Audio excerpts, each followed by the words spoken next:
देखिए बीज, बीज क्या है? बीज की हम पहचान कैसे करेंगे? बीज की पहचान क्या होती है? हम बीज का जो स्थापना हुई थी, ठीक, बीज कब, अधिनियम कब बना? बीज अधिनियम तो कब बना? 19 मार्च 1963 में बीज अधिनियम की स्थापना हुई। 19 मार्च 1963 को बीज अधिनियम की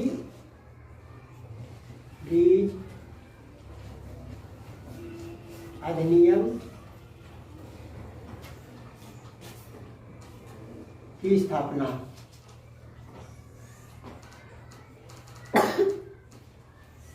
क्या हुई? स्थापना हुई।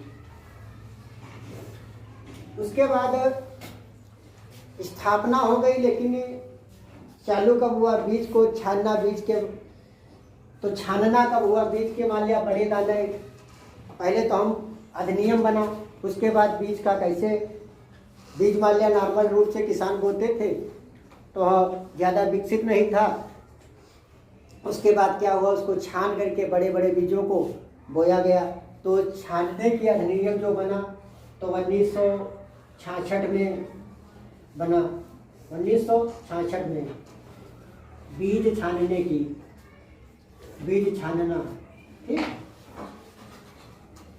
छानना। उसके बाद में बीज पूर्ण रूप से लागू कब किया गया बीज अधिनियम को? बीज अधिनियम चालू कब हुआ?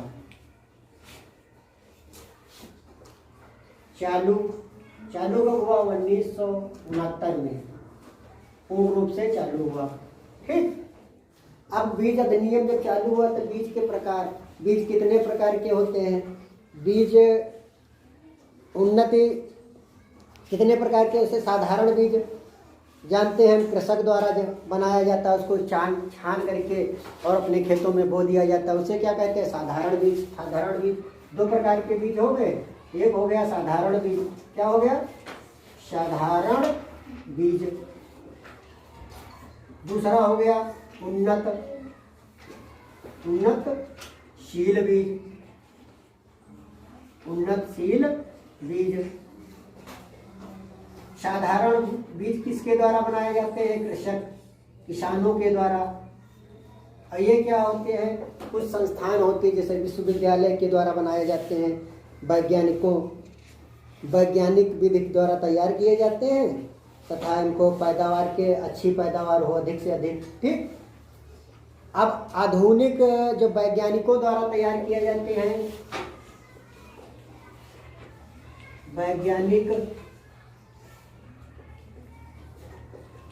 वैज्ञानिकों के द्वारा, अब वैज्ञानिकों द्वारा जब तैयार किए गए कितने प्रकार के होते हैं? फिर बीज के प्रकार हो गए। अभी तो साधारण बीज थे, अब इसके प्रकार देख लीजिए, ये कितने प्रकार के होते हैं? 4 प्रकार के। एक कौन सा बीज होता है? मान लिया सबसे पहले वैज्ञानिक तरीके से तैयार करेंगे तो क्या होगा? जनक बीज। क्या होता है? जनक बीज, जनक बीज, ठीक है। इसे क्या कहते हैं? जनक बीज कहते हैं। फिर उसके बाद क्या कहेंगे? जनक बीज। इसके पहले और एक आता है न्यूक्लियर सीड, जो हम वैज्ञानिक तैयार करता है, ठीक। लेकिन ये जनक वैज्ञानिक जो तैयार करते हैं उसके बाद में जो तैयार किए जाते हैं क्या होता है? जनक सीड। क्या होता है? जनक बीज। उसके बाद में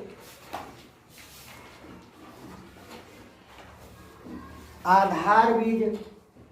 क्या होता है? आधार बीज। आधार बीज के बाद एक रजिस्टर्ड सीड आता है, ठीक। क्या आता है? रजिस्टर्ड। वो हमारे वहाँ तैयार नहीं किया जाता है, उसको क्या कहते हैं? रजिस्टर्ड।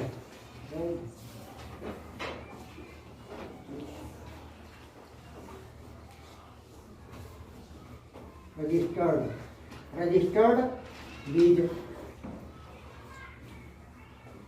और ये प्रमाणित बीज। ठीक, ये हमारे वहाँ नहीं तैयार किया जाता, हमारे भारत में नहीं तैयार किया जाता है, ये विदेशों में इसको तैयार किया जाता है। ठीक, तो इसलिए हम इसको छोड़ देते हैं। हमारे क्या वैज्ञानिकों द्वारा जो तैयार किया जाता है न्यूक्लियर सीड। कौन सा सीड तैयार किया जाता है? न्यूक्लियस बीज, उसके द्वारा तैयार किया जाता है। ठीक, अब देखिए जनक बीज का कलर क्या होता है, जो हमको प्राप्त होता है जब वैज्ञानिक लोग तैयार करते हैं तो उसमें कौन सा टैग लगाते हैं। देखे होंगे किसानों को जो हम खरीद करके लाते हैं तो उसमें टैग लगा होता है। तो जो किसानों को मिलता है, प्रमाणित बीज मिलता है किसानों को, तो उसमें किस कलर का टैग होता है? देखे हो कोई? किस कलर का होता है? नहीं, नीला कलर का होता है। जो किसानों को मिलता है बाजार में, जो अच्छी दुकानों पे मिलता है तो क्या नीले कलर का आता है। और जो जनक होता है इसमें गोल्डन या क्या होता है, पीला कलर, क्या पीले रंग का टैग लगा होता है। पीले रंग का एक पर्ची लगी होगी, उस पर लिखा होगा, इस तरह की एक पर्ची लगी होगी, उस पर लिखा मतलब कितने % अंकुरण लिखा होगा। क्या लिखा होगा? अंकुरण कितने % होता है। इसमें क्या होता है? 99% होता है। और शुद्धता कितनी होती है, ये सब सारी चीजें लिखी होगी। क्या लिखी होगी? शुद्धता। ठीक, किसकी देख रेख में तैयार किया गया है। उसके बाद आधार सीट में क्या होता है, किस कलर का होता है, किस कलर का इसमें टैग लगा होता है? सफेद। किस कलर का लगा होता है? सफेद रंग का होता है, सफेद रंग का। ये हमारे वहाँ तैयार नहीं किया जाता, लेकिन इसमें कौन सा कलर होता है? बैंगनी। इसमें जो टैग लगा होता है वो बैंगनी रंग का होता है। अब हम जान लें कि हमारे वहाँ ये तैयार नहीं किया जाता है, इसलिए इसका रंग तो हमें पता होना चाहिए। इसमें क्या हमारा जो किसानों को बीज मिलता है वो किस रंग का? नीले रंग का टैग लगा होता है। क्या लगा होता है? टैग। जो एक पेपर की पर्ची लगी होती है उसी को टैग कहते हैं। इसमें कितने % अंकुरण प्रतिशत, ठीक, शुद्धता कितनी होती है, ठीक, ये सब चीजें लिखी होती हैं।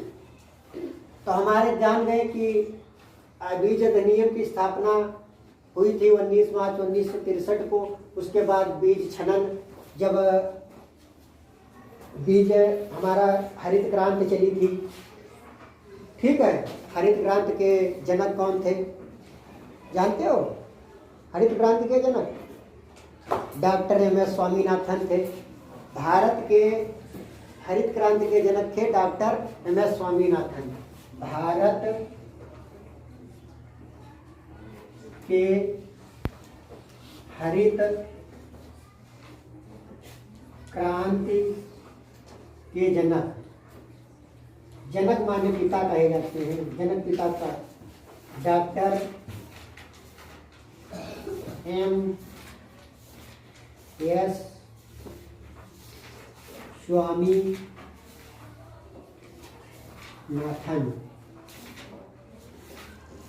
स्वामीनाथन, ये हमारे भारत के हरित क्रांति के जनक हैं, ठीक है।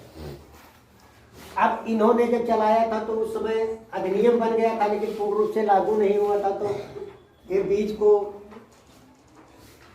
क्या किए, शुद्धता के अनुसार इस पर लागू किए थे। 65-66 में 66-67 में हरित क्रांति आई थी, उसी में 66 में चालू किया गया। 69 में जाकर के इनके योगदान से ही ये 1969 में पूर्ण रूप से विकसित किया गया। इसको प्रमाणित करके अन्य क्षेत्रों में विकसित किया गया, ठीक है। बीज के प्रकार पता चल गए, ठीक, मौलिक रूप से है। तो ये होते हैं 4 प्रकार के, लेकिन इनके टाइप के कलर पता चल गए। जो है हम पीला रंग का देखेंगे तो किसको मिलता है, देख लीजिए इसके बारे में। जनक बीज की शुद्धता ये किसको दिया जाता है? कृषि विश्वविद्यालय को। जनक बीज जब ये न्यूक्लियर सीड वैज्ञानिक तैयार करते हैं तो कृषि विश्वविद्यालय को देते हैं। जो कृषि विश्वविद्यालय अपने उत्तर प्रदेश में कितने हैं, नहीं जानते हो?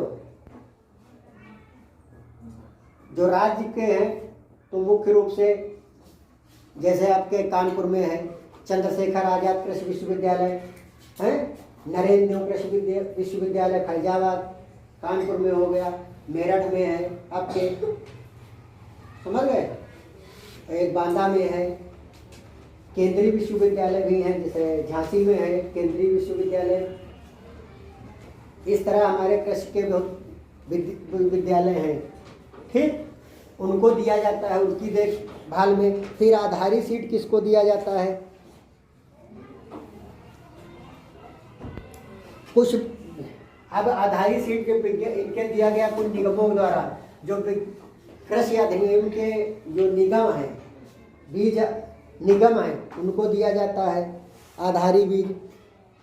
और बड़े अच्छे किसान जो हैं, जैसे मान लिया प्रमाणित, जैसे पढ़े लिखे किसान हैं, BSc करके आए, MSc करके आए, अपना फार्म खोल करके रख दिए कर लिए, तो क्योंकि वैज्ञानिक ही हैं, वो अच्छी तरफ से देखभाल में, कृषि विश्वविद्यालयों को देखभाल में उनकी खेती कराई जाती है। तो वो जो सीड तैयार किया जाता है वो प्रमाणित बीज होते हैं, ठीक है, प्रमाणित बीज दिए जाएंगे, जो उनके द्वारा जो दिया जाएगा, तो वो प्रमाणित बीज जो उत्पादन किया जाएगा उनको दिया जाएगा, ठीक है।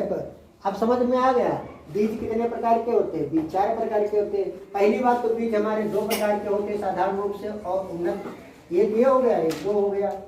अब उन्नतशील बीज के प्रकार वैज्ञानिक द्वारा होता है तो 4 प्रकार के होते हैं।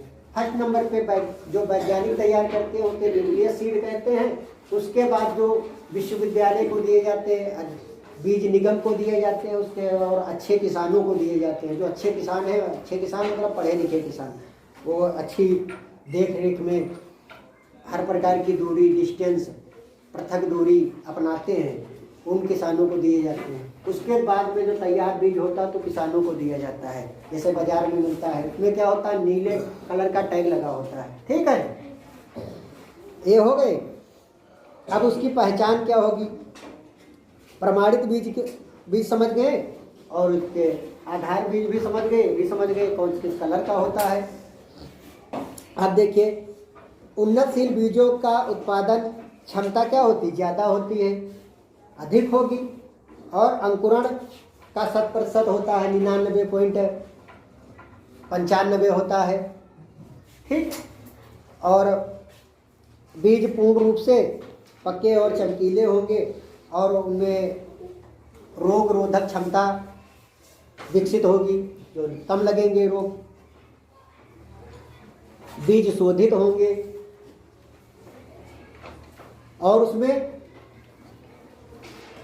खरपतवार की मात्रा बहुत कम होगी, शुद्धता होगी। ये सब क्या है? ये इनके फायदे होंगे जो हम बीज लेते हैं, ठीक है। उसके बाद में संकर बीज की बात आई। विशेष संकर बीज और टर्मिनल सीड, जेनेटिकल मॉडिफाइड पौधे और बीटी पौधे। बीटी काटन का नाम सुने होंगे, ठीक।